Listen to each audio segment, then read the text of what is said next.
हो चुकी है पीर पर्वत सी पिघलनी चाहिए, अब इस हिमालय से कोई गंगा निकलनी चाहिए। नमस्कार मेरे दोस्त, कंपटीशन गंगा परिवार में एक बार पुनः आप सभी का स्वागत है। आशा करता हूं कि आप लोग स्वस्थ होंगे, अच्छे होंगे। हम लोगों ने 30 दिन में मैथ को कंप्लीट करने के लिए उत्तर प्रदेश कांस्टेबल के लिए जो सीरीज़ को स्टार्ट किए हैं, आज उसी का अगला क्लास लेकर उपस्थित हुए हैं। आज नंबर सिस्टम जो हम पढ़ रहे हैं, 2 क्लास लग कर चुके हैं। आज नंबर सिस्टम को ख़त्म करने का बिल्कुल प्रयास करेंगे और नंबर सिस्टम को अच्छे से समझ लेंगे। सभी कॉन्सेप्ट, सभी क्वेश्चन, आने वाले क्वेश्चन को भी देख लेंगे। हम लोगों ने पिछली क्लास में कॉन्सेप्ट को समझा, लगभग 30 से 31 क्वेश्चन को भी देखा था। आज उसके आगे जो क्वेश्चन है, रिमाइंडर थ्योरम बचा है और डिजिबिलिटी का रूल बचा है, उसके कॉन्सेप्ट को देखते हैं और क्वेश्चन को देखते हैं और नंबर सिस्टम को समाप्त करते हैं। फिर अगला टॉपिक कल लाभ और हानि, एलसीएम और एचसीएफ या प्रॉफिट एंड लॉस, जो आप लोग बोलेंगे वो स्टार्ट करेंगे। एलसीएम एचसीएफ जहाँ तक है उसको अगला का टॉपिक कल स्टार्ट करेंगे, ठीक है। आज हम स्टार्ट कर रहे हैं जो नंबर सिस्टम का रिमाइंडर थ्योरम है, थ्योरम उसको देखेंगे। तो हम लोग बिना देरी किए हुए क्लास को स्टार्ट कर रहे हैं, ठीक है दोस्त। हम लोगों ने रिमाइंडर थ्योरम को देखते हैं। देखिए, रिमाइंडर थ्योरम में कुछ 3-4 बातें हैं, इस बात को ध्यान रखना होगा। फिर आपके क्वेश्चन आराम से होते चले जाएंगे। अगर आपका कॉन्सेप्ट क्लियर है तो सभी क्वेश्चन आराम से होते जाएंगे। उत्तर प्रदेश कांस्टेबल में ज़्यादा क्वेश्चन हार्ड नहीं आते हैं।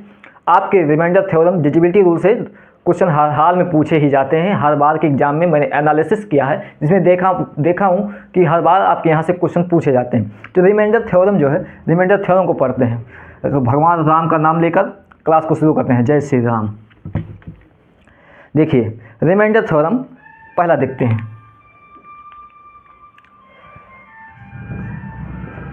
a की पावर n माइनस b की पावर n, ठीक है।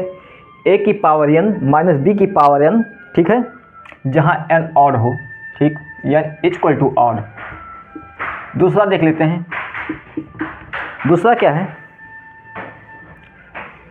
a की पावर n माइनस b की पावर n, ठीक है, जहां n बराबर इवन हो। ये 2 चीज़ें देखते हैं। a की पावर n माइनस b की पावर n, जहां n जो है वो ऑड है। a की पावर n माइनस b की पावर n, जहां n इवन है। तो इसको करने, इसका रिमाइंडर थ्योरम क्या होगा? तो देखिए, a की पावर n माइनस b की पावर n, इसके फैक्टर को देखेंगे तो इसके फैक्टर होंगे, क्या होगा? अगर कोई ऑड होगा तो उसका फैक्टर a माइनस b होगा। देखिए, करते हैं। अगर a की पावर n है, a की पावर n माइनस b की पावर n, इसके फैक्टर क्या होंगे? इसके फैक्टर a माइनस b होंगे। देखिए, a माइनस b, अगर a माइनस b से भाग देंगे तो रिमाइंडर 0 आएगा। a माइनस n, a की पावर n माइनस b की पावर n को अगर a माइनस b से भाग देंगे तो रिमाइंडर जो है शेषफल है वो 0 आएगा। कैसे आएगा? इसका एग्जाम्पल देखकर समझते हैं। देखिए, अगर हम n और संख्या है तो n 3 ले सकते हैं। 3 लीजिए, कोई भी और संख्या लीजिए, हम 3 ले लिया। a की पावर 3 माइनस b की पावर 3, ये होगा। मैंने क्या लिया? a की पावर 3 माइनस b की पावर 3, a की पावर 3 माइनस b की पावर 3। तो इसका फार्मूला क्या होता है? फार्मूला यही तो होता है, a minus b a cube plus ab plus b cube होता है। देखिए, a minus B, a cube minus B cube का फैक्टर क्या है? एक फैक्टर a माइनस बी हुआ, एक factor a cube plus b cube plus ab हुआ, सॉरी 3ab हुआ। a cube plus b cube plus 3ab, एक फैक्टर a माइनस बी, एक factor a cube plus b cube plus 3ab हुआ कि नहीं हुआ? तो वही चीज़ है, अगर a की पावर n माइनस b की पावर n अगर ऑड है तो उसका एक फैक्टर a माइनस बी होंगे, जो इससे भाग देंगे तो रिमाइंडर 0 आएगा। ठीक है, ये बातें समझ गए साहब। अगली बातें को समझते हैं। मैंने बोला a की पावर n माइनस b की पावर अगर n इवन हो तो क्या होगा? तो देखिए, अगर हम a की पावर n है, n इवन ले, तो देखो a स्क्वायर हो जाएगा, a square minus b square. a square minus b square का फार्मूला कौन बताएगा? ये स्क्वायर माइनस b स्क्वायर का जो फार्मूला होता है, a minus B into a plus B होता है कि नहीं होता है? सभी लोगों ने पढ़ा होगा। पहली ही क्लास में मैंने बताया था a minus B A plus B. कई बार मैंने इस फार्मूले पर चर्चा किया। बहुत इंपॉर्टेंट फार्मूला है ये, हर जगह कहीं ना कहीं नंबर सिस्टम, हर जगह ये आप फार्मूला आएगा। ये राजा है अपने आप में। तो देखिए, अगर हम एक n की पावर इवन लें तो हमें 2 फैक्टर मिलते हैं, a माइनस बी और a प्लस बी। अगर हम अगर इस संख्या को ए माइनस बी से भाग देंगे तो जीरो आएगा, ए प्लस बी से भाग देंगे तो जीरो आएगा, मतलब इसके दो फैक्टर जो है ए minus B, A plus B को किसी से भी भाग देंगे तो रिमाइंडर जीरो आएगा। ये बात समझ गए। अब तीसरी पॉइंट समझते हैं। तीन बातें इस रिमाइंडर थ्योरम में थोड़ा याद रखिएगा। पहली बात है ये, दूसरी बातें, तीसरा बातें हैं, अगर हम ए की पावर n प्लस बी की पावर n, ठीक है साहब, ए की पावर n प्लस बी की पावर n, अगर हम n और लें तो क्या होगा साहब? तो देखिए, अगर हम a की पावर n प्लस b की पावर n को लेंगे तो देखिए साहब इसके फैक्टर क्या होंगे। मान लीजिए n और है, हमने तो a की पावर 3 ले लिया, समझने के लिए ले लिया। आप और की यहाँ पे 3 है, 5 हुआ, जो संख्या आप लेना चाहें, 7 लेना चाहें, अगर आपको याद हो। हम आसान, ए क्यूब आसान होता है इसलिए आपको समझाने के लिए लिए। A cube plus B cube का फार्मूला क्या होता है? A cube plus B cube का फार्मूला होता है A plus B into A cube plus B cube minus 3ab होता है। ठीक है साहब, समझ गए। मतलब हमने क्या देखा कि अगर ए की पावर n प्लस बी की पावर n और है तो उसके दो फैक्टर होंगे ए प्लस बी, जो ए प्लस बी से डिवाइड करने पर रिमाइंडर जीरो आएगा। एक फैक्टर ये होता है A cube plus B cube minus 3ab। तो अगर हम इस संख्या को ए प्लस बी से डिवाइड करें तो रिमाइंडर जीरो आएगा।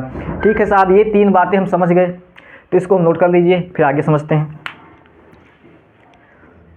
एक और देख लीजिए, एक बहुत अच्छी चीज़ है। देखिए, अगर हम a की पावर m लिखें, a की पावर m इंटू n लिखें, या हम a की पावर n इंटू m लिखें, तो ये बातें हमने पहली ही क्लास में बताया था कि पावर जो गुणे पावर होती हैं वो एक गुणा में हो जाती है। तो ये हो जाएगा a की पावर m इंटू n। ये बात एक ही बात है, ये भी बहुत इंपॉर्टेंट बातें हैं, ये बातें आपको याद होनी चाहिए। तो हमने चार चीज़ें बताई, ये चार चीज़ें आपको अच्छे से याद होनी चाहिए। चार चीज़ों को आप अच्छे से नोट कर लीजिए, फिर आगे हम बढ़ते हैं।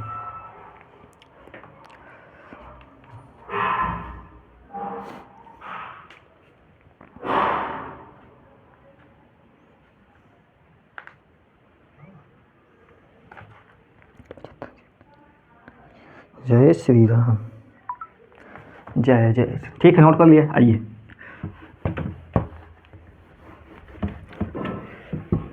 आइए, इस पे बेस्ड कुछ क्वेश्चन को देखते हैं। क्वेश्चन जो है, अगला क्वेश्चन जो कल हम लगभग 31 क्वेश्चन तक देखे, उसके आगे क्वेश्चन को देखते हैं। देखिए, अगला क्वेश्चन आपके स्क्रीन पर है। क्वेश्चन क्या है? जब 127 की पावर 97, 127 की पावर 97 प्लस 97 की पावर 97 को 32 से विभाजित किया जाता है तो शेषफल कितना बचता है, रिमाइंडर कितना बचता है? तो देखिए क्या होता है, a की पावर n प्लस b की पावर n, मैंने क्या बोला, a की पावर n प्लस b की पावर n है, तो उसके एक फैक्टर क्या होते हैं, a प्लस b होते हैं। तो यही चीज़ तो लिखा है, 127 की पावर 97 लिखा है, प्लस 127 की पावर 97 क्वेश्चन में लिखा है, प्लस 97 की पावर 97 लिखा है। तो ये दोनों संख्या और है कि नहीं है? बिल्कुल और है। तो हमने ये मान ले a की पावर n प्लस b की पावर n, अगर n और है तो इसके फैक्टर होंगे a प्लस बी, एक फैक्टर a प्लस बी होंगे। तो a प्लस बी जो उसका भाग देने पर जीरो आएगा। तो देखिए 127 प्लस 97, एक फैक्टर ये हुआ। हमसे पूछा रिमाइंडर कितना होगा, तो देखिए 127 प्लस 97 को जोड़ेंगे तो 224, ये 224 हुआ। हमसे पूछा 32 से अगर इसे डिवाइड किया जाए तो रिमाइंडर कितना आता है, ये क्वेश्चन में पूछा है। तो 224 32 का, ये देखिए 224 जो है ये 32 का गुणनखंड है कि नहीं, 224 का फैक्टर क्या होगा, 7 गुणे 32 होता है कि नहीं, 32 सत्ते 224 होता है कि नहीं होता है? बिल्कुल होता है साहब, 32 सत्ते 224 बिल्कुल होता है साहब। ठीक है साहब, तो मतलब 32 से ये पूरी संख्या डिवाइड हो जाएगी, रिमाइंडर बचेगा हमारा जीरो, यही आपका आंसर हो जाएगा। ठीक है, आप क्वेश्चन में, आपके क्लास में क्वेश्चन ऐसे ही पूछे जाएंगे, थोड़ा सा घुमा फिरा के क्वेश्चन को पूछा जाएगा, बहुत नॉर्मली होता है। इसको आप दिमाग में भी कर सकते हैं, पेन उठाने की कोई ज़रूरत भी नहीं है साहब। आइए अगला क्वेश्चन देखते हैं। अब क्वेश्चन आप समझ गए होंगे।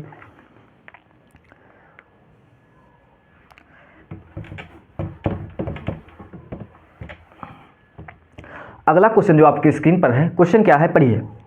क्वेश्चन है 8 की पावर 2k, 8 की पावर 2k प्लस 5 की पावर 2k का गुणनखंड क्या होगा, जहाँ के एक और संख्या, विषम संख्या है, ठीक है साहब। देखिए 8 की पावर 2 के प्लस 5 की पावर 2 के, ये दिया है, ये बातें दिया है। तो हमसे पूछा है के का क्या मान होगा जहाँ पे के और है, ठीक है, यही तो पूछा है, यानी इसके गुणनफल को पूछा है, लेकिन के जो के है वो एक और है, इसके फैक्टर पूछा है, यही तो क्वेश्चन में पूछा है हमसे, यही तो पूछा है, ठीक है साहब। देखिए हमने अभी क्या बोला, ए की पावर m ए की पावर एम एन को क्या लिख सकते हैं, ए की पावर m इंटू एन लिख सकते हैं कि नहीं लिख सकते। अभी मैंने तुरंत ये चीज़ें डिस्कशन किया, बोला कि इसको याद कर लीजिए, ठीक है साहब, ये बातें याद है। तो देखिए हम इसको इस तरह से नहीं लिखते, आर की पावर 2 की पावर इंटू के 5, क्या इस तरह से हम लिख सकते हैं कि नहीं लिख सकते हैं, ज़रा बताइए। बिल्कुल लिख सकते हैं। तो ये 64 की पावर के लिखा है प्लस 5 की पावर के लिखा है। अब से बोला, क्वेश्चन में बोला कि जो है एक और संख्या है, तो ये यही तो लिखा है ए की पावर n प्लस बी की पावर n। तो इसके फैक्टर क्या होते हैं, अगर प्लस में फैक्टर यही तो होंगे ए प्लस बी। तो देखिए फैक्टर क्या होंगे, इसे 64 25 होगा, 64 25 को जोड़ लीजिए, 64 25 कितना होता है, 64 और 25 हो जाएगा 5 89, यही आपका आंसर हो जाएगा। बस अब इसमें कुछ करना ही नहीं था, बस यही करना था, ये बातें आपको समझ गए होंगे। अब थोड़ा फास्ट करने का तरीका होगा, करने के तरीके को अप्लाई करेंगे, आइए थोड़ा फास्ट करेंगे। अगला क्वेश्चन जो है आपके स्क्रीन पर है, क्या है क्वेश्चन, जब 5 की पावर 70 प्लस 7 की पावर 70 को 37 से विभाजित किया जाता है। ये क्वेश्चन आपके स्क्रीन पर है, जब 5 की पावर 70 प्लस 7 की पावर 70 को 37 से विभाजित किया था तो रिमाइंडर क्या बचता है। तो देखिए करने का तरीका क्या होता है, बिल्कुल वही जो पिछला की है, सेम उसी तरीके से। पेन उठाना ही नहीं है, हाथ उठाना ही नहीं है, इस क्वेश्चन में हाथ लगाना नहीं है, ठीक है। देखिए करते कैसे हैं, 5 की पावर 70 दिया है प्लस 7 की पावर 70 दिया है, ठीक है साहब, 70 दिया है क्वेश्चन में, 5 की पावर 70 दिया प्लस 7 की पावर 70 दिया है, ठीक है साहब। तो इसको करने का तरीका क्या होगा, देखो हम इसको इस तरह से लिख सकते हैं कि नहीं लिख सकते, 5 की पावर 2 प्लस 35 प्लस 7 की पावर 2 प्लस 35, क्या लिख सकते हैं कि नहीं लिख सकते हैं, लिख सकते हैं ना साहब, कहेंगे बिल्कुल साहब लिख सकते हैं। तो 25 की पावर 35 हो गया ये, प्लस 7 7 49 की पावर 35 हो गया। तो क्या 35 इवन नंबर है कि ऑड नंबर है, ज़रा बताइए, आप बताइए 35 ऑड है कि इवन है, बिल्कुल ऑड है। तो इसके फैक्टर क्या होंगे, 25 और 49 को जोड़ दीजिए, 25 और 49 कितना हो जाएगा, 25 और 49 हो जाएगा 74, ठीक है। फिर बोला है अगर हम इस संख्या को 37 से भाग दें तो रिमाइंडर क्या बचता है। तो देखिए 74 37 का फैक्टर है कि नहीं, तो 2 गुणे 37 होता है कि नहीं, मतलब रिमाइंडर 0 आएगा। ऐसे क्वेश्चन में अधिकतर आंसर 0 ही आते हैं, ठीक है। ऐसे क्वेश्चन में अधिकतर मैंने बोला है अधिकतर 90%, 10% में बदल भी जाता है, 0 ही आंसर आते हैं, ठीक है साहब, ये बातें समझ गए। आइए अगला देखते हैं, ये बातें समझ गए। आइए ये क्वेश्चन में कुछ रखा नहीं है, ठीक है, बस करने का अप्रोच कैसा होता है, कॉन्सेप्ट क्लियर होना चाहिए, कॉन्सेप्ट क्लियर होना चाहिए, अप्रोच कैसा होता है, फास्ट करने का तरीका क्या होता है, फिर सिलेक्शन अपने आप दौड़ी चली आती है, ठीक है।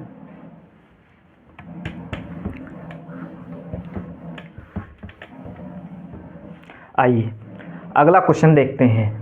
अगला क्वेश्चन आपके स्क्रीन पर ये रहा, क्या है क्वेश्चन, जब 756 माइनस 756 की पावर 273 माइनस 412 की पावर 273 को 86 से विभाजित किया था तो शेषफल कितना बचता है। बहुत आसान है, इसका आंसर 0 ही आएगा, 0 ही आएगा, देखते ही खट से मार दीजिए, ठीक है। अगर आप लोग इस क्वेश्चन को करिएगा, ठीक है, इस क्वेश्चन को आप लोग करिएगा। हम अगला क्वेश्चन पर बढ़ते हैं, कर लेंगे, कितने लोग कर लेंगे, कर लेंगे ना, वो हाँ साइड में जो बैठा कर लेगा ना, ठीक है, बहुत सही। आइए अगला क्वेश्चन देखते हैं, संख्या 97, संख्या आपके स्क्रीन पर अगला क्वेश्चन है, एक क्वेश्चन आप कर लीजिएगा, कमेंट में आंसर दीजिएगा, इसका आंसर 0 ही आएगा, कमेंट में क्या देंगे कर लीजिएगा, ठीक है, मैंने बोल दिया तो 0 ही कर दीजिए, कमेंट कर दीजिए। संख्या 97 की पावर 30 माइनस 14 की पावर 30 है जो, ये किससे विभाज्य है, किससे डिविजिबल है, ये पूछा है। बहुत अच्छा क्वेश्चन। इस क्वेश्चन करने का तरीका क्या होगा, देखो 97 की पावर 30 माइनस 14 की पावर 30, ये हमसे दिया, पूछा ये जो संख्या है किससे पूर्णतः विभाजित है, इसका रिमाइंडर जीरो, किस संख्या से भाग के रिमाइंडर जीरो आए, ये बोलने की कोशिश से क्वेश्चन कर रहा है, डायरेक्ट नहीं बोला, बोलने की कोशिश कर रहा है। तो देखिए इस क्वेश्चन को करने का तरीका क्या है, हमने बोला a की पावर n माइनस b की पावर n, अगर n ऑड हो, मान लीजिए ऑड है, ये 30 इवन है, 30 संख्या जो इवन है, तो फैक्टर क्या होंगे, a minus B plus A B. ये अभी आपने बताया कि अगर a square minus B square का फैक्टर क्या होता है, a minus B plus A B, वही चीज़ तो है। 30 तो इवन है ना, दो का फैक्टर है कि 30 दो फैक्टर है, 30 का फैक्टर 2 होता है कि नहीं, तो बिल्कुल है। तो यहाँ पे a माइनस बी और a प्लस बी, देखिए तो एक फैक्टर हो जाएगा 97 माइनस 14, एक फैक्टर हो जाएगा 97 प्लस 14, दो फैक्टर हो जाएंगे। हमसे पूछा ये किससे विभाज्य है, तो देखिए 97 में अगर हम 14 को माइनस करें, तो 97 में अगर हम 14 को माइनस करेंगे तो 111 हो जाएगा। अगर हम 97 में 14 को जोड़ें, 97 में 14 को घटाएंगे 83 हो जाएगा, और 97 में 14 को जोड़े तो 111 हो जाएगा। ठीक है साहब, ये बातें हैं, मतलब दो फैक्टर हुए, ए minus B A plus B, ठीक है, ये चीज़ें होगा। लेकिन हमसे पूछा एक किससे विभाज्य है, तो देखिए ऑप्शन में आपके क्या क्या है, एक 83 है और एक 111 है। ये 111 जो संख्या होती है, बढ़िया है क्वेश्चन, इसका फैक्टर क्या होता है, तो 111 को हम अगर 3 गुणे 37 लिखें तो कोई गुनाह है क्या साहब, बिल्कुल नहीं है, क्योंकि 111 के फैक्टर 3 गुणे 37 होते हैं, 37 गुणे 3 37 नहीं है, 111 ही होते हैं। तो हमसे आपने हमसे पूछा एक संख्या किससे विभाज्य है, जो ये संख्या किससे विभाज्य है, तो एक 83 से विभाज्य है, 3 से विभाज्य है, 37 से विभाज्य है। तो हमसे ऑप्शन में 3 दिया नहीं, 37 और 83 दिया है, तो ऑप्शन नंबर सी बोथ। देखिए बहुत आपको यहाँ पे ऑप्शन में भी खेल दिया। देखो बोला पहला कि 37 बट नॉट 83 यानी 83, 83 बट नॉट 37, फिर बोला बोथ 37 एंड 83, यही ऑप्शन आपका सही हो जाएगा, क्योंकि 37 भी विभाजित होता है, 83 भी विभाजित होता है। बस यही चीज़ें था, अच्छा क्वेश्चन था, आने की प्रबल संभावना है ये क्वेश्चन की, ऐसी इस टाइप के क्वेश्चन की, हम यही नहीं बोल रहे हैं, इस टाइप के। आइए अगला क्वेश्चन देखते हैं। अगला क्वेश्चन जो है वो आपकी स्क्रीन पर मेरे दोस्त देखो, ये रहा, लिखा है क्वेश्चन, जब 17 की पावर 23 प्लस 46 की पावर 23 प्लस 29 की पावर 23 को 23 से 23 से विभाजित किया जाता है, तो शेषफल क्या होगा। देखो 17 की पावर 23 प्लस 46 की पावर 23 प्लस 29 की पावर 23 को अगर हम 23 से विभाजित करें, 23 से विभाजित करें, तो जो है रिमाइंडर क्या बचेगा। तो देखिए 46 क्या 23 से विभाजित हो जाएगा, पूरी के 23 दूना 46 होता है, तो ये तो खत्म हो गया, ये बातें तो खत्म हो गया। अब हमसे पूछा क्या है, a प्लस बी, ए की पावर n प्लस बी की पावर n, जहाँ n ऑड है, तो फैक्टर क्या होंगे, a प्लस बी होंगे। बस 17 और 23 को जोड़ दीजिए, 17 प्लस 29 को जोड़ दीजिए, 17 29 कितना होता है, 17 29 होता है 46। अब देखो 46 जो संख्या है ये 23 से पूर्णतः विभाजित है, मतलब रिमाइंडर आपका 0 आ जाएगा साहब। 46 क्या होता है, 2 गुणे 23 ना 46 होता है, मतलब इसका रिमाइंडर 0 ही आएगा। मैंने क्या बोला, ऐसे टाइप के क्वेश्चन में अधिकतर आंसर 0 ही आते हैं, मैंने कई बार बोला, अधिकतर बोला 90%, अधिकतर 0 आता है। बस आइए अगला क्वेश्चन देखते हैं, समझ गए ना बाबू। अगला क्वेश्चन जो है आपके स्क्रीन पर ये रहा, क्या रहा, अगला क्वेश्चन आपकी स्क्रीन पर 1000 रुपये के लिए, ठीक है। आइए देखते हैं क्वेश्चन क्या है, यक्स के किन मानों के लिए 25 की पावर x माइनस 1 से 13 से विभाज्य है, यानी x का कौन सा मान यहाँ रखें जो ये संख्या पूर्णतः 13 से विभाज्य है, रिमाइंडर 0 आए, हमसे ये पूछा है, ठीक है साहब। और देखो बहुत अच्छा क्वेश्चन है, एग्जामिनर जो है पेपर बनाने वाला गांजा फूक के बनाया है, क्वेश्चन बनाया है। देखिए क्या है, 25 की पावर x माइनस 1, हम यहाँ x की क्या मान रखें जो 13 से विभाजित हो जाए। तो देखिए एक बात है, एक का हम कुछ भी पावर ले, एक का 1 2 3 4, एक की पावर अगर 100 ले, 1000 ले, लाख ले तो एक ही आएगा। एक कहता हम राजा है, मेरे साथ चाहे जितने मेरे ऊपर लग जाओ, हम राजा ही रहेंगे, चाहे जितने लोग आ जाओ, लेकिन हम अकेले ही रहेंगे, ये कहता है। तो क्या हुआ, अगर एक इसको इस तरह से ले सकते हैं कि नहीं ले सकते हैं। अब देखो क्या हो गया, a की पावर n, a की पावर x माइनस 1 की पावर x।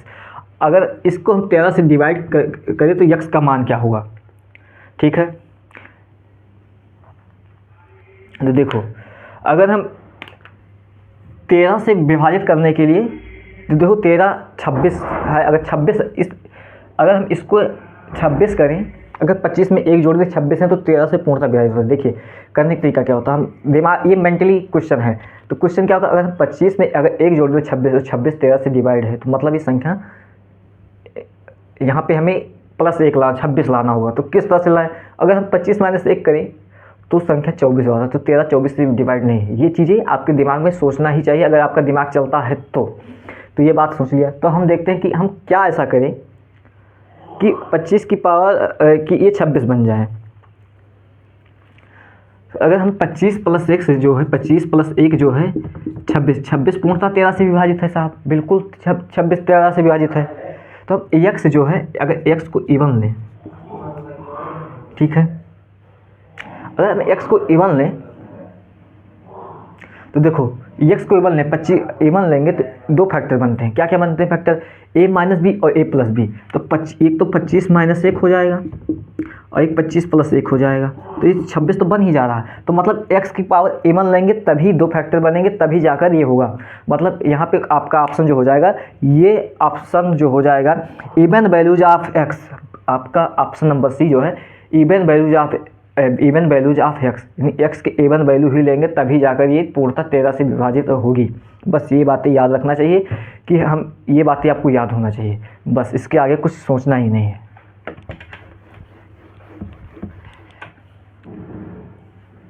अगला क्वेश्चन जो है, अच्छा क्वेश्चन, 3 अंकों वाली संख्या है, 3 अंकों वाली संख्या है ABC, CAB, ABC, CAB और BCA का योगफल जो है किससे विभाज्य नहीं है। तो देखिए अंक क्या होता है, डिजिट क्या होता है, डिजिट कितने डिजिट होते हैं, हमें बता दीजिए कितने डिजिट होते हैं। तो डिजिट क्या होता है, डिजिट सिंगल होते हैं, ये नहीं कि 11 कोई डिजिट नहीं है, 11 संख्या है, डिजिट है 0 है, 1 हुआ, 2 हुआ, 3 हुआ, 4 हुआ, 5 हुआ, 6 हुआ, 7 हुआ, 8 हुआ, 9, 0 से लेकर 9 तक के ही डिजिट होते हैं, उसके आगे संख्या होते हैं। मतलब डिजिट की संख्या 10 है। बस ये बातें आपको याद होनी चाहिए। फिर हमसे क्या बोला है, ये बात याद हुआ। फिर बोला ABC, अगर ABC जो है वो और CAB और BCA फल, तो इसको पहले समझिए, इसको समझने का तरीका क्या होता है तब फिर हम बताते हैं। इस क्वेश्चन को समझने से पहले देखिए, जो डिजिट होते हैं वो 0 से लेके 0 1 2 से लेके 0 से लेके 9 तक के होते हैं। मतलब डिजिट की संख्या 10 ही होती है। अगर हम 2 डिजिट लिखें, 11 लिखें, तो 11 को हम कैसे लिख सकते हैं, 11 को लिख सकते हैं 10 गुणे 1 + 1, इस तरह से लिख सकते हैं। अगर हम 53 लिखें तो 50 10 गुणे 50 10 गुणे 5 + 3। ये एक्चुअली यही सही चीज़ लिखने का तरीका यही होता है, लेकिन हम आसानी के लिए इस तरह से 53 लिख देते हैं। देखिए 10 गुणे 50 50 + 3 53 लिखे, 10 1 10 + 1 11, ये चीज़ें लिखना होता है। देखिए हम कहना क्या चाह रहे हैं, वो समझिए। कहना ये चाह रहे हैं कि अगर ये B लिखा है, देखिए अलजेब्रा में जो होता है x y कहीं लिखा है तो होता है x गुणे y हो जाता है, लेकिन ये अलजेब्रा में कहता है गोरे वाले जो हैं उनके लिए होता है, जो CBSE बोर्ड वाले हैं। लेकिन हम हिंदी वालों के लिए ऐसा नहीं होता है कि x y है तो इसको आप x गुणे y नहीं लिख सकते हैं। क्या देखिए 53 है, 53 को इस लिखे 15 होता है, बिल्कुल गलत। तो हमारे यहाँ तरीका ये होता है, अलजेब्रा में तरीका ये होता है। तो हम AB को क्या लिख सकते हैं, जो यूनिट डिजिट है, इकाई का अंक, वो 1 से गुणा होता है B प्लस जो दहाई का अंक होता है 10 से गुणा होता है 10 गुणे A। मतलब ये लिखने का तरीका ये होता है, ठीक है। हम कहने क्या चाह रहे थे, सब ये जो चीज़ें इन्हीं से बोल रहे हैं, तो कहने का तरीका क्या है, हम कहना क्या चाह रहे हैं। देखिए अगर ए बी सी, अगर ये चीज़ें आप लोग समझ जानते हैं तो अगले आने वाले 2-3 क्वेश्चन को आप आसानी से कर सकते हैं। तो ए बी सी को हम क्या लिख सकते हैं, इकाई दहाई सैकड़ा है, यानी 100 सी, 100 ए प्लस 10 बी प्लस सी, ये लिख सकते हैं कि नहीं लिख सकते हैं, लिख सकते हैं कि नहीं लिख सकते हैं। ये क्लास 3 1 2 3 के ही कॉन्सेप्ट हैं, ये आपको आते होंगे, आपने कक्षा 3 अच्छे से पढ़ा होगा तो क्लास गए होंगे, तो नहीं तो अगर तहरी खाने गए होंगे तो नहीं होगा, ठीक है। तो देखिए ये बातें आप लोग समझ गए हैं, हम कहना क्या चाह रहे हैं। अब आइए क्वेश्चन को देखते हैं, क्वेश्चन को देखते हैं। क्वेश्चन क्या है, 3 अंक वाली संख्या, एक है A B C, A B C, C A B, A B C, C A B, A B C, C A B और बी सी ए, ये 3 अंकों वाली 3 संख्या हैं। तो देखिए अगर ए बी सी को हम क्या लिख सकते हैं, 100 ए प्लस 10 बी प्लस सी, सी को क्या लिखते हैं 100 सी, 100 सी प्लस 10 ए प्लस बी, क्या लिख सकते हैं 100 बी प्लस 10 सी प्लस 10 ए। अब इन तीनों का योगफल पूछा है, क्या बोला है, क्वेश्चन बोला है इन तीनों के योगफल का किससे विभाज्य नहीं है। तो इन तीनों का योगफल करते हैं, देखो 100 10 110 111 111 ए 111 बी 111 सी, 111 को कॉमन ले लेंगे तो ए प्लस बी प्लस सी, ठीक है साहब। ये बातें समझ गए, मतलब 111 जो है 3 और 37 3 111 होता है कि नहीं, इस फैक्टर, मतलब ये संख्या जो है 3, ये जो संख्या है तीनों संख्या ये 3 से डिवाइड होंगी, 37 से डिवाइड होंगी, 3 से डिवाइड होंगी, 37 से डिवाइड होंगी, 111 से डिवाइड होंगी। तो देखिए और ए प्लस बी प्लस सी से डिवाइड होंगी। तो आपका ऑप्शन, पहला ऑप्शन जो है ए प्लस बी प्लस सी ये है, ठीक है। 37 से ये भी डिवाइड है, 37 है, 3 भी है, बस 31 नहीं है, यही आपका आंसर हो जाएगा। 31 से विभाज्य नहीं है और तीनों से विभाज्य हैं, बस यही चीज़ें हैं। कितना आसान था क्वेश्चन, था क्वेश्चन बहुत आसान है, बस आपको कॉन्सेप्ट आना चाहिए। अगर आपको कॉन्सेप्ट अच्छे से आ रहा है तो क्वेश्चन को आप आराम से कर लेंगे, बात खत्म बाबू।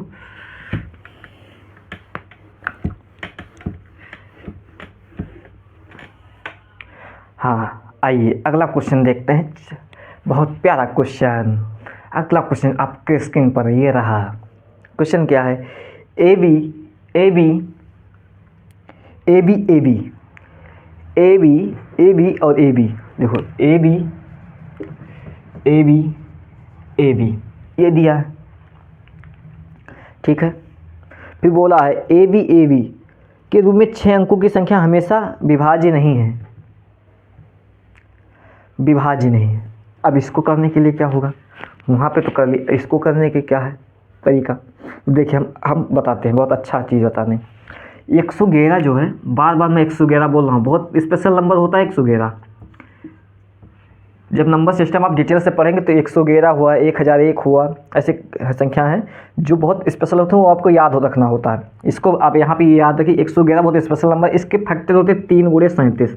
बस ये बातें आप याद रखिए और कुछ नहीं, बात ख़त्म। इसके आगे कुछ याद ही नहीं करना।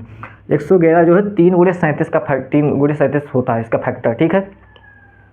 ठीक, अब देखिए क्या होता है, अगर हम 54 और 54 लिखें, ठीक है साहब, तो ये देखिए किसका फैक्टर है, 54 × 111 का फैक्टर है कि नहीं, ठीक है कि नहीं।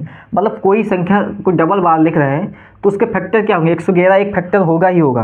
अगर हम लिख लेते 43 × 43 लिखे तो इसका फैक्टर क्या होगा, 43 × 111। हम कहना क्या चाह रहे हैं, हम कहना ये चाह रहे हैं कि ए बी और ए बी लिखा है तो इसके फैक्टर क्या होंगे, ए बी × 111। ये हम कहना चाह रहे हैं, बस ये चीज़ें हम कहना चाह रहे हैं, ठीक है। 101 सॉरी 101 111 नहीं, 101 ये जो संख्या ए बी को अगर हम गुणा करेंगे तो कहना क्या है, अगर 5454 लिखा है तो इसके फैक्टर एक होंगे 54, एक होगा 101। 4343 है तो इसके फैक्टर होंगे 4300 और 101। कहना हम क्या चाहें, अगर दो संख्याएं जो है, अगर दो संख्याएं ए बी और ए बी अगर रिपीट हो रही हैं तो उसके फैक्टर, एक फैक्टर होगा ए बी और एक फैक्टर होगा 101। बस ये बातें याद रखना, इसके आगे कुछ याद ही नहीं रखना। ये बातें आपको याद होना चाहिए कि अगर ए बी ऐसे लिखा है तो इसका एक फैक्टर ए बी इंटू 101, एक फैक्टर ए बी एक फैक्टर 101 होगा। बस इसके आगे याद ही नहीं रखना है, ठीक है। अब क्वेश्चन को देखते हैं। देखिए अब फिर अगर ए बी, अगर हम देखो कहना फिर क्या जा रहा है, अगर हम 83 अगर हम ए बी को 3 बार लिखें ए बी 3 बार लिखें तो इसका फैक्टर क्या, एक तो फैक्टर 83 होगा ही होगा, एक फैक्टर ए बी होगा ही होगा, और एक हो जाएगा 101। बस ये बातें चुपके से याद कर लो कि अगर कोई संख्या रिपीट हो रही है, कोई संख्या ए बी जो है वो रिपीट हो रही है तो एक फैक्टर उसका ए बी होगा ही होगा। आगे 101, अगर 6 अंकों का तो 101 फिर होगा, फिर 01 आगे बढ़ा दीजिएगा। बस इतनी बातें चुपके से याद करिए। याद तरीका क्या है, 101 है, 4 अंकों में 101 है, 6 अंकों में 01 बढ़ गया, 8 अंकों में ऐसे 2 बढ़ा दीजिएगा। बस आपसे इतने तक ही पूछेगा, इसके आगे उसकी औकात नहीं पूछने की। तो देखिए क्वेश्चन देखिए क्या क्वेश्चन, ए बी 3 संख्या दिया है तो इसके फैक्टर क्या होंगे। तो एक तो मैंने बोला एक फैक्टर तो ए बी हो जाएगा, और एक फैक्टर 6 अंकों की संख्या है, ये तो 101 और ये, बस यही चीज़ है। तो आपका आंसर क्या हो जाएगा, 10,001, ये आपका आंसर हो जाएगा, यही आपका आंसर हो जाएगा। ऑप्शन देखिए है, ऑप्शन नंबर कौन सा है, डी। ऑप्शन नंबर डी जो है 10,101 आपका ऑप्शन हो जाएगा। बस ये बातें क्लियर होनी चाहिए, ये कंसेप्ट आपको क्लियर होना चाहिए, ठीक है साहब। ये बातें क्लियर हो गया। ये जो स्पेशल नंबर है ये याद करिएगा, 111 आपको याद होना चाहिए। अभी एक और है नंबर, उसको बताते हैं 1001, वो भी बहुत प्यारा नंबर है, अपने आप में बहुत मायने रखता है। इन दो संख्याओं से प्यार कर लीजिए। 111 जिसके फैक्टर 3 × 7 होते हैं, 1001 जो होते 7 × 11 × 13, ये दो संख्याएं से प्यार कर लीजिए अच्छे से। क्या है, एक संख्या पहले याद कर लीजिए, फिर क्वेश्चन को देखते हैं।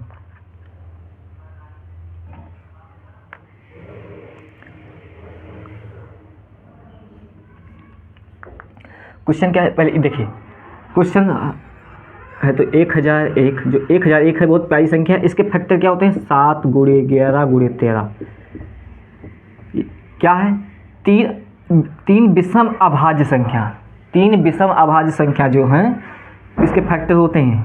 ये स्पेशल रूल है इसके, और इसके स्पेशल रूल हैं। 1001 के 3 विषम अभाज्य फैक्टर होते हैं, गुणनखंड होते हैं, 7 × 11 × 13, 7 11 13। ये 3 विषम अभाज्य संख्या है कि नहीं है, बिल्कुल है। तो ये बातें हो गया। अब देखिए हम कहना क्या चाह रहे हैं, क्वेश्चन आपकी स्क्रीन पर है। एक प्रमुख चॉकलेट उत्पादन कंपनी प्रति घंटे ABC चॉकलेट की उत्पादन करती है, ठीक है। ABC 3 अंकों की सकारात्मक संख्या है, सकारात्मक संख्या मतलब पॉजिटिव संख्या नंबर है। यह कितने घंटों में ABC और ABC, देखिए ABC रिपीट किया गया। तो जो ये संख्या है कितनी देर में वो उत्पादन करेगी, चॉकलेट तैयार करेगा, तो पूछा। तो देखिए जब इस तरह की संख्या हो तो देखिए कोई भी संख्या ABC है तो उसका एक गुणनखंड होगा ABC, एक गुणनखंड होगा 1001, मतलब 7 × 13 × 13, 7 × 11 × 13, मतलब उसकी 4 फैक्टर होंगे। अगर ABC इस तरह से संख्या लिखा है, मान लीजिए इसे लिखा है 112 तो उसके गुणनखंड होंगे, एक तो 112 गुणनखंड होगा, एक होगा 7, एक होगा 11, एक होगा 13। 112 का भी गुणनखंड निकाल लीजिए, लेकिन 4 मेन होते हैं, 4 होंगे ही होंगे। ये बात हम कहना चाह रहे हैं। तो ये क्वेश्चन में यही है कि इसमें क्या होगा, कितनी, फिर पूछा क्वेश्चन बोला ये कितने घंटों में चॉकलेट तैयार करेगी। तो एक तो गुणनखंड होगा ABC, एक गुणनखंड होगा 1001, बस ये 1001 आपका आंसर हो जाएगा। बस बात ख़त्म, इसके आगे कुछ जानना ही नहीं, ठीक है साहब। ये क्वेश्चन समझ गए, ये चीज़ें समझ गए, बस आइए ये बातें याद रखिएगा, ये बातें आपको याद होनी चाहिए। ये बातें याद होनी चाहिए, ठीक है। आइए अगला क्वेश्चन देखते हैं साहब, अगला क्वेश्चन देखते हैं, बिल्कुल देखेंगे। आइए अगला क्वेश्चन है 6 अंकों वाली संख्या, 6 अंकों वाली संख्या, 6 अंकों वाली संख्या 47 479 XYZ यदि 7, 11 और 13 से पूर्णतः विभाजित है तो Y प्लस Z अपान X का मान ज्ञात कीजिए। क्या संख्या है, क्या गजब क्वेश्चन है। 479 XYZ ये जो संख्या है, ये जो संख्या है, ये 7, 11 और ये जो संख्या है 7, 11 और 13 से पूर्णतः विभाजित है। तो ये संख्या 7, 11, 13 मतलब 1001 का गुणनखंड है। ये बातें है, ठीक है। तो हमसे पूछा है कि XYZ, पहले हम सॉल्व करने से पहले XYZ का मान निकाले। तो मैंने अभी क्या बोला, कोई संख्या ABC अभी तुरंत अगली क्वेश्चन में बोला है, तो इसके फैक्टर होंगे ABC गुणे 1001। 1000 के गुणनखंड क्या होते हैं 7, 11, 13। तो क्वेश्चन यही तो कह रहा कि ये जो संख्या है 7, 11, 13 से विभाज्य हो रहे हैं। तो 7, 11, 13 से कभी विभाज्य होंगे जब यहाँ पे यही संख्या दोबारा आ जाए। मतलब ये संख्या यही लिखा है 479 479, मतलब x की संख्या 4, y की संख्या 7, z की संख्या 9। अब क्या बोला है y प्लस z यानी 9, 7 प्लस 9 बटा 4, 16/4 बराबर 4। यही आपका आंसर हो जाएगा मेरे गुरु, यही आंसर हो जाएगा, ठीक है। ये बातें समझ गए, ये चीज़ें याद होनी चाहिए तभी क्वेश्चन को कर सकते हैं। ये चीज़ें याद ही नहीं होगी तो आप क्वेश्चन नहीं कर सकते, फिर बैठेंगे बस।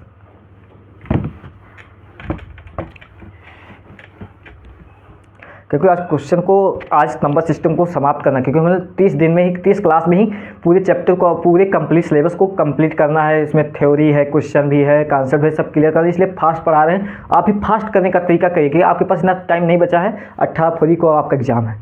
आइए अगला क्वेश्चन देखते हैं। अगला क्वेश्चन जो है, क्वेश्चन अगला है 2 अंकों की संख्या के अंकों का अनुपात 4:3 है। 2 अंकों की संख्या का अनुपात 4:3 है और अंकों को आपस में बदलने पर प्राप्त संख्या मूल संख्या से 18 कम हो जाता है, तो नई संख्या ज्ञात कीजिए। मतलब देखिए कहना क्या चाह रहा है कि कोई संख्या है, 2 अंकों की संख्या है, जैसे तो उसको बदल दो। बदलने से क्या होता है, देखो जैसे कोई संख्या 37 लिखा है तो उसे बदल दोगे तो 73 हो जाएगा कि नहीं होगा। अगर 54 लिखा है, अगर बदलोगे संख्या को आसपास में लिखोगे तो 45 हो जाएगा कि नहीं हो जाएगा। भाई यही चीज़ें कहना चाह रहा है, यही चीज़ें आपको ये कहना चाह रहा है, ठीक है। कह रहा है 43 जो है 4:3 यानी 4:3 मतलब 43 को संख्या को हम पलट दे रहे हैं। 43 जो है तो 43 यानी 4:3 जो है ये 43 होता है और 86 भी होता है। और कोई संख्या भी नहीं होता। 86 जो है ये 4:3 का अनुपात है। काटिए, देखो 4 दूनी 8, 3 दूनी 6 यानी 86 भी होता है। अब देखिए, और इसके आगे कोई भी संख्या नहीं होता है, ठीक है। अब क्या है, अब क्या करना है, फिर कहता है इस संख्या को हम पलट दें, इस संख्या को हम पलट दें। दोनों संख्या को पलट दिए, फिर इन दो संख्या को पलटने पे अंतर 18 आता है। तो देखिए क्या इन दोनों में माइनस करेंगे 18 आता है, नहीं आएगा। 43 10 ये तो 11 आ रहा है, ये इसमें अंतर 11 आ रहा है, इसमें अंतर 18 आ रहा है। देखो बस यही संख्या है, मतलब यही संख्या है। आपका ऑप्शन हो जाएगा 68, यही आपका आंसर 68 हो जाएगा। बस ये बातें हैं, बस क्वेश्चन के लैंग्वेज को पढ़िए, बस आपका क्वेश्चन हो जाएगा। नए संख्या क्या होगा 68 होगा, बस ये बातें हैं। अगला क्वेश्चन देखते हैं। अगला क्वेश्चन जो है 2 अंकों की संख्या जो है, 2 अंकों की एक संख्या में इकाई का स्थान वाला अंक दहाई के स्थान वाले अंक से दुगुना है। क्या है क्वेश्चन, 2 अंकों की संख्या में इकाई का अंक जो है वो दहाई के अंक से दुगुना है। यदि दोनों अंकों की योग में से 2 घटाया जाए तो अंतर उस संख्या के बटे 6 आता है, 1/6 के बराबर आता है। तो संख्या क्या होगा। ऐसे क्वेश्चन करने के लिए आप ऑप्शन जब मिल रहा है, पका पकाया खिचड़ी मिल रहा है तो खाने में क्या खा लीजिए। इस पर ज़्यादा मत जाइए, एक्स वाई मत मानिए, टाइम मत बर्बाद कीजिए। तो देखिए करने का तरीका क्या होगा, ऑप्शन से आते हैं। पहला ऑप्शन 26 है, पहला ऑप्शन जो है 26 है। क्या बोला है, इकाई का अंक जो है वो दहाई के अंक के दुगने है। क्या ये 26 इकाई का अंक जो है इसके दुगना है? जो दहाई इकाई के स्थान वाला अंक है, दहाई के अंक के स्थान से दुगना, क्या है इसका 2 का दुगना है? नहीं है, 3 हो रहा है, तिगुना है। बी देखिए दूसरा ऑप्शन जो आपका 25 है, क्या हो रहा है? ये नहीं हो रहा है। सी हो रहा है, सी क्या है? 24 बिल्कुल हो रहा है। 2 का दुगना करिए 4 होता है कि नहीं होता है? 24 ये हो रहा है। बस आगे कुछ देखना ही नहीं है, आगे होगा ही नहीं। बस इस क्वेश्चन का आंसर यही होगा। इस करने का तरीका यही होता है, एग्जाम में जो करने का तरीका यही होता है। यही ऑप्शन देखिए, अगर ऑप्शन मैच कर रहा है, अगर एक ही कंडीशन को अगर सेटिस्फाई कर रहा है, बस मार दीजिए, आगे मत देखिए, टाइम मत बर्बाद कीजिए। बस इसका आंसर हो जाएगा 24। ठीक है साहब, आइए अगला क्वेश्चन देखते हैं साहब। अगला क्वेश्चन जो है, 2 अंकों की एक संख्या ऐसी है, 2 अंकों की एक संख्या ऐसी है जिनकी अंकों का गुणनफल 8 है। ठीक है, ऐसी है कि अंकों का गुणनफल 8 है। यदि संख्या में 63 जोड़ दिया जाए तो अंक अपने स्थान बदल लेते हैं। बहुत सही। तो संख्याओं का योग ज्ञात कीजिए। मतलब कोई संख्या है जिसका एक अंक है, अगर उसका किया जाए 8 से गुणा किया जाए तो वो संख्या क्या होगा? तो देखिए 8 है, और देखिए क्या हो जाएगा, 2 गुणे 4 8। यही दो संख्या तो होगी, 18 और 24। और इसके अलावा कोई संख्या 8 बना देती है? और बना ही नहीं सकती 8 गुना करने के लिए। यही 2 है। ठीक है, अब देखिए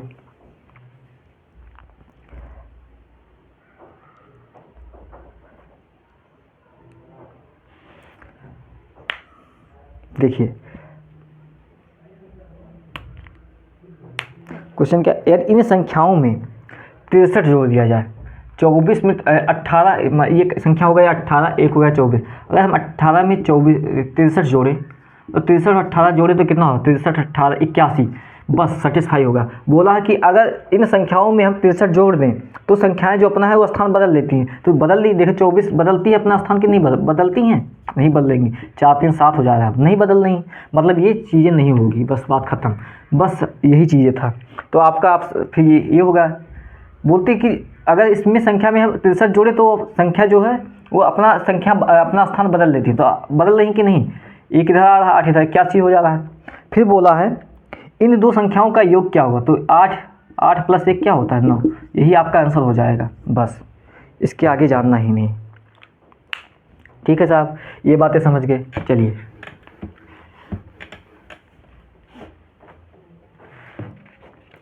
ये बातें समझ गए। आइए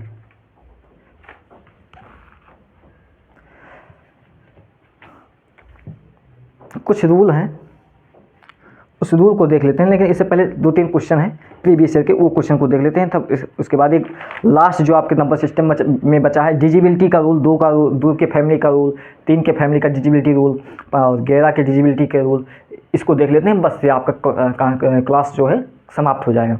डिजिबिलिटी रूल में जो है क्वेश्चन अपने आप खुद कर लेंगे। बस डिजिबिलिटी रूल में आपको कॉन्सेप्ट याद होना चाहिए, 1-2 क्वेश्चन करा के दिखा देंगे। लेकिन पहले आप ये देखिए, इसके 2-3 क्वेश्चन देख लेते हैं। क्वेश्चन क्या है, बहुत आसान से क्वेश्चन है।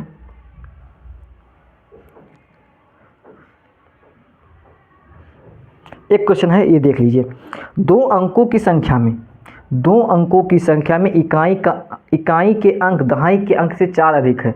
मतलब क्या कह रहा है, 2 अंक हैं, ये 2 अंक हैं, जो इकाई का अंक है वो दहाई के अंक से 4 अधिक है, 4 अधिक है।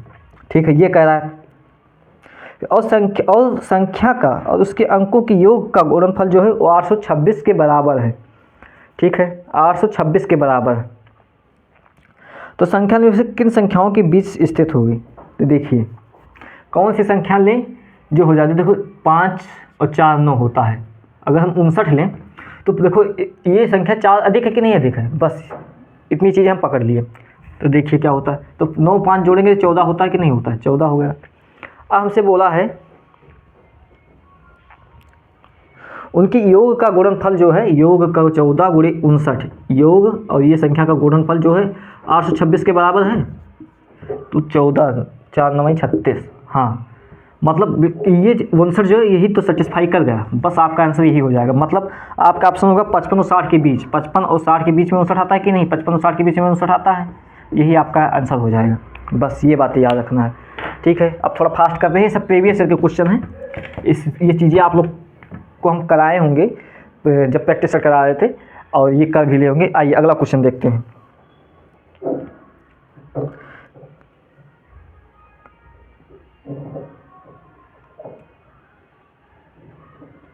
अगला क्वेश्चन जो है 6561 के वर्गमूल की गणना की जाती है।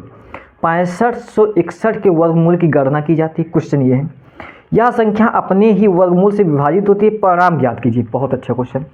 क्या बोल रहा है, 6561 का वर्गमूल ज्ञात कीजिए। पहले 6561 का वर्गमूल ज्ञात कीजिए, क्या होता है। तो देखिए वर्गमूल ज्ञात करने का तरीका क्या होता है, आप एक लॉन्ग मेथड से हैं उसको भी कर सकते हैं हम, लेकिन आपको बताते हैं। देखिए 6561 का वर्गमूल ही पूछा है। तो देखिए वर्गमूल 1 से लेकर 9 तक की संख्या में कौन सी संख्या है जिसका वर्गमूल का यूनिट डिजिट 1 आता हो, तो कौन सी संख्या है। मतलब एक संख्या तो 1 का वर्गमूल किया जाए तो 1 आएगा। 81, 9 का वर्गमूल करें 81, 9 9 81 तो 9 भी 9 का होता है। मतलब ये 2 संख्या तो हो गया, इन 2 संख्या का हो गया। करने का तरीका यही होता है कि लास्ट ये दीजिए, इसका यूनिट डिजिट देखिए, फिर 1 से लेकर 9 तक की संख्या को देखिए कि किस में यूनिट डिजिट आता है, वो देखिए, उसको नोट करिए, फिर इन 2 संख्या को भूल जाइए। अब इस संख्या को देखिए कि 65 के आसपास किस संख्या का परफेक्ट स्क्वायर है, तो 64 देखिए 8 का परफेक्ट स्क्वायर है, तो 8 यहाँ लिखिए। अब देखिए ये दो संख्या आ गई। अब कैसे इसको चुने कैसे, तो देखिए 89 जो संख्या 90 के आसपास है, तो 9 9 8100 यानी 90, ये 8900 जो है ये 8000 के आसपास आ रहा है। मतलब ये तो नहीं होगा, कंफर्म ये नहीं होगा, बस यही 81 आपका हो जाएगा। मतलब 6561 जो है का परफेक्ट स्क्वायर जो होगा 81 होगा, ठीक है। फिर क्वेश्चन क्या बोला है, यह संख्या अपने वर्गमूल से विभाजित, तो परिणाम ज्ञात कीजिए। 81 जो है ये, अब 81 का वर्गमूल क्या होता है 9, अब 9 से भाग दीजिए, तो 9 से भाग देंगे तो इसका आंसर आ जाएगा कितना, 9 आ जाएगा। बस यही चीज़ें थी, लैंग्वेज घुमा फिरा के आपसे क्वेश्चन पूछा था, यही चीज़ है। 6561 का वर्गमूल पूछा, फिर 81 का वर्गमूल से जब आपके एग्जाम में वर्गमूल या घनमूल पूछेगा तो ऐसे घुमा फिरा के पूछेगा कि ना कि डायरेक्ट पूछ देगा कि 6561 का वर्गमूल बताइए। इस तरह से क्वेश्चन आपके एग्जाम में नहीं पूछता है, किसी भी एग्जाम में। जब एग्जामिनर पूछेगा तो वर्गमूल या घनमूल से पूछने का मन हुआ तो इसी तरह से क्वेश्चन को पूछेगा, ठीक है साहब। आइए अगला क्वेश्चन, 1 2 क्वेश्चन और देखते हैं, फिर डिविजिबिलिटी रूल को देख लेते हैं। क्वेश्चन क्या है, 840, क्वेश्चन क्या है, 840 बटा x और 960 बटा x दोनों धनात्मक पूर्णांक हैं और x भी ऐसा ही है, तो x का अधिकतम संभव मान क्या होगा। देखिए 840 बटा x एंड 960 बटा x जो है ये संख्या धनात्मक पूर्णांक है। पूर्णांक संख्या क्या होती है, 1 2 3 4 5 6 7 8, इसमें ना भिन्न हो ना दशमलव और पॉजिटिव हो, ये चीज़ है। यक्स भी ऐसा है, यक्स भी जो है वो भी धनात्मक पूर्णांक है, तो यक्स का अधिकतम मान संभव क्या होगा। तो ऑप्शन से चेक कर लेते हैं। तो देखिए ऑप्शन जो है 14 है, 14 क्या है, काटेगा 84 को, 14 5 70 14 6 84 और 960 को 14 5 14 नहीं काट रहा है, 14 नहीं काट रहा है, 210 काट रहा है, 21 दुना नहीं काट रहा है, छोड़िए 120। हाँ देखिए 120 अगर हम रखें तो ये भी संख्या कर रहा है, ये भी संख्या कर रहा है, बस यही हो जाएगा, आगे कुछ देखना ही नहीं, बात खत्म। बस यही चीज़ें चेक करना था। ये हमें ऑप्शन से देख लीजिए कि यक्स का मान जो है वो इन दोनों को पूरा विभाजित कर रहा है कि नहीं कर रहा है, बस वही आपका ऑप्शन हो जाएगा, वही आपका आंसर हो जाएगा, बस बात खत्म, इसके आगे कुछ जानना नहीं। बस आइए ये क्वेश्चन जो है प्रीवियस क्वेश्चन है, इस क्वेश्चन को इसी अप्रोच से करना होगा, ठीक है। फिर अगला क्वेश्चन है 2 की पावर 50 का दुगना क्या होगा। 2 की पावर 50 का दुगना, एग्जामिनर जब क्वेश्चन बना होगा गांजा फूंक के क्वेश्चन बनाया होगा, गांजा फूंक के क्वेश्चन क्या बनाया होगा, जो बच्चे ने किया होगा 2 की पावर 100 किया होगा वो तो बड़ा वाला गांजा पी के गए होंगे, क्वेश्चन को टिक किए होंगे। तो इसका आंसर क्या होगा, इसका आंसर होता है 2 की पावर 51, ये आंसर होगा। 2 की पावर 50 का दुगना क्या होता है, ठीक है। तो 2 की पावर 91, 2 की पावर 100 कौन कौन मारा है, वो उद्गम पिया है। देखो दो, इसको देखिए, इसको हम समझाते हैं। देखो 2 की पावर 50 गुणे 2 की पावर 1, यानी दुगुना किया जाते हैं तो 2 की पावर 1 लिख सकते हैं। तो जो पावर है आपस में जब गुणा होती है वो आपस में जुड़ जाती है। 2 की पावर 50 प्लस 1 हो जाएगा 2 की पावर 51, ये होगा, ना कि 2 की पावर 100 होगा। गांजा फूंक के मत क्वेश्चन को देख दीजिएगा, तुक्का मत मारिएगा कि दुगना देखे प्लस 50 दुगना 100, ना बाबू, गलती नहीं। क्वेश्चन जो है, यदि क्वेश्चन, अगला क्वेश्चन है आपके स्क्रीन पर, यदि किसी संख्या का घन किया जाता है तो निम्नलिखित में से कौन सा इकाई के स्थान पर हो सकता है? बहुत सही। ये क्वेश्चन देखिए, क्वेश्चन पर हम ना मात्र उठाएंगे ना आपको पेन उठाना है। ये ठाकुर ये अपना हाथ हमको दे दो, हमको हाथ दे दो, अगर कोई हाथ उठाए तो हाथ ले लिया जाएगा। क्वेश्चन क्या है, कोई संख्या है, किसी संख्या का घन किया है तो निम्नलिखित में कौन सी संख्या इकाई के स्थान पे हुआ? ये ऑप्शन में दिया है। तो देखिए 1 से लेकर 9 तक की संख्या को घन कीजिए तो 1 का 1 होता है, 2 दूनी 4 होता है, 3 3 का 9 होता है। किसी भी संख्या का वर्ग करेंगे तो 1 से लेकर 9 तक, मतलब 0 से लेकर 9 तक की संख्या का इमेज आएगा ही आएगा, बिल्कुल आएगा। देखिए किसी भी संख्या का वर्ग कीजिए, देखो 1 का वर्ग, 1 का क्यूब 1 होता है, 2 का क्यूब 8 होता है, 3 का क्यूब 3 3 का 9 27 होता है। मतलब यहाँ क्यूब में 0 से लेकर 9 तक की संख्याएं आएंगी, आ ही सकती हैं। तो इसका ऑप्शन तो हो जाएगा 0 से लेकर 9 तक, ऑप्शन नंबर सी हो जाएगा, एनी नंबर 0 to 9, ये तो हो जाएगा। और वर्गमूल में क्या होता है, 2 3 7 8, ये 4 संख्या नहीं आ सकती। बस ये चीज़ें वर्गमूल में, अगर वर्गमूल में पूछता तो ये 2 3 7 8 नहीं आ सकती। जो पिछली क्लास में मैंने कराया था, अच्छे से बताया था, वो वहाँ देखे होंगे, समझ गए होंगे।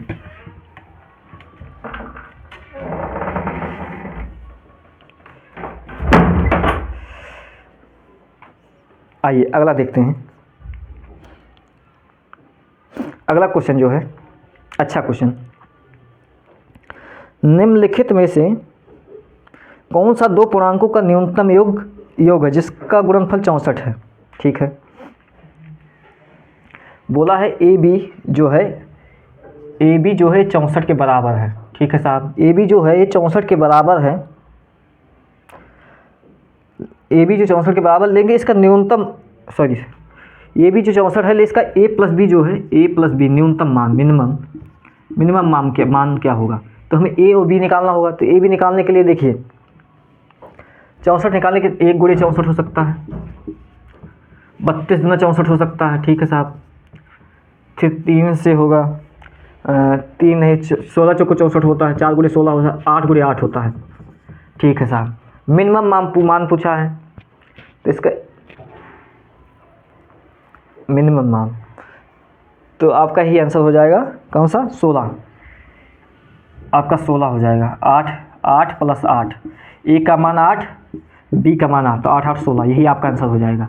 ये आंसर है, यानी ये जो संख्या, इस संख्या के बराबर होना चाहिए। तो देखिए ये सेटिस्फाई कर रहा है न्यूनतम मान, ये भी सेटिस्फाई कर रहा है, लेकिन मिनिमम मान पूछा, मिनिमम मान, तो मिनिमम मान जो है 8 होगा, तो 8 प्लस 8 8 और 16, बस यही चीज़ें देखना था, आपका आंसर आ गया। ठीक है साहब, ये बातें समझ गए। आइए अगला क्वेश्चन देखते हैं।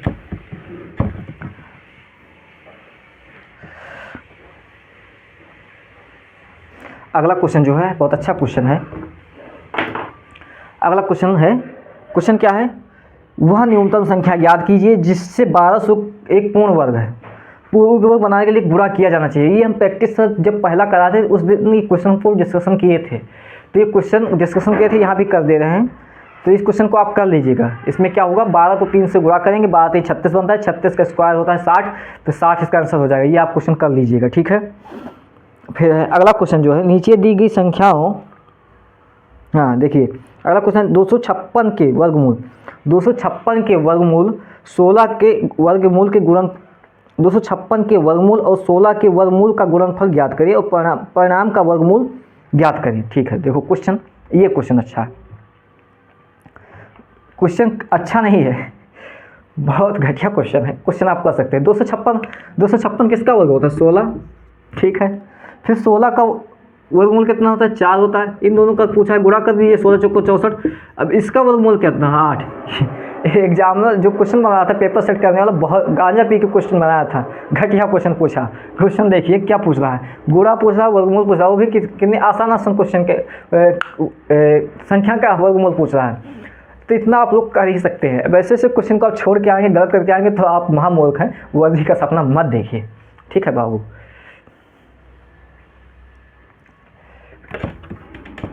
इसी बात पे एक लाइन सुना देते हैं, सुनिए। जब आँखों में अरमान लिया, जब आँखों में अरमान लिया, जब आँखों में अरमान लिया, मंजिल को अपना मान लिया, या वर्दी को अपना मान लिया, मुश्किल क्या आसान क्या बस ठान लिया तो ठान लिया। तो ठानना है, वर्दी को ठान लिए है कि वर्दी पाना है तो पाना है, चाहे जैसे क्वेश्चन आए, चाहे जितना पढ़ना पड़े पढ़ेंगे बस। आइए